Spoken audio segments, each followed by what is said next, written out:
And then this is the kind of the image that I made or remade that shows all the interconnectivity with just sleep apnea alone. So, daytime drowsiness. We're used to that. We see these people. It's who falls asleep in every waiting room that there is. Hypertension. Yep, we talked about how our blood volume's going to go up, our heart rate's going to go up. It's going to cause all of this to change. These people are going to be now more prone to heart attack and stroke. Memory loss, absolutely. How many of us go and we walk into another room because we're mid conversation and we're not breathing properly, and we get the doorway of, why am I in this room? Well, stop, breathe, and think.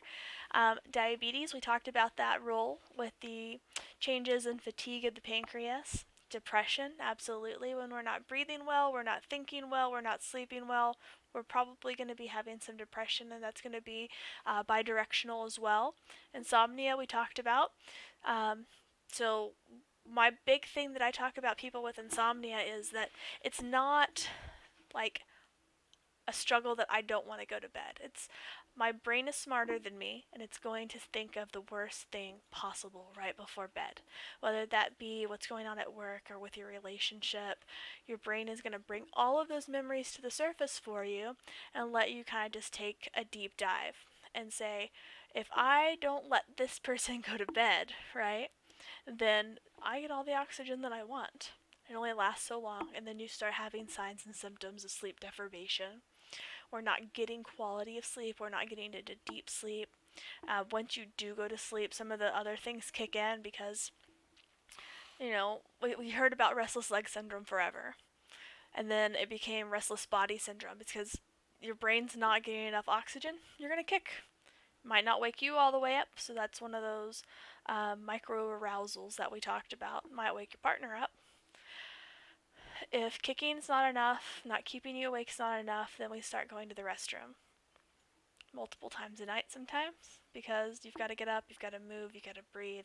And it's not like you're waking up necessarily gasping for air. It's your brain saying, hey, you're almost to that point and I don't want you to get there, so I'm not going to let you go into stage 4 or 5 sleep. You're no longer going to be dreaming. And all of these things that add up to chronic sleep deprivation brings us to that last category, which is early death. It's not where we want you to be. It's not where we want your kids to be. And I would love to be able to work with all of you on this. I am still offering complimentary consultations.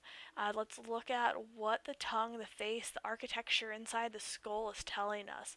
See what your individualized needs are and address them one by one. Let's restore nasal breathing. Let's restore proper resting lip seal. Let's put your tongue where it's supposed to be. So many people have never had postural tongue training. And even for me, when I first started, it was very fatiguing. But I can feel a difference. I can feel the air that's there now that I did not have before. And so I feel the hope that I can bring to other people, and I really hope to see more of you and help you along this journey and get things started. Thank you for joining me tonight.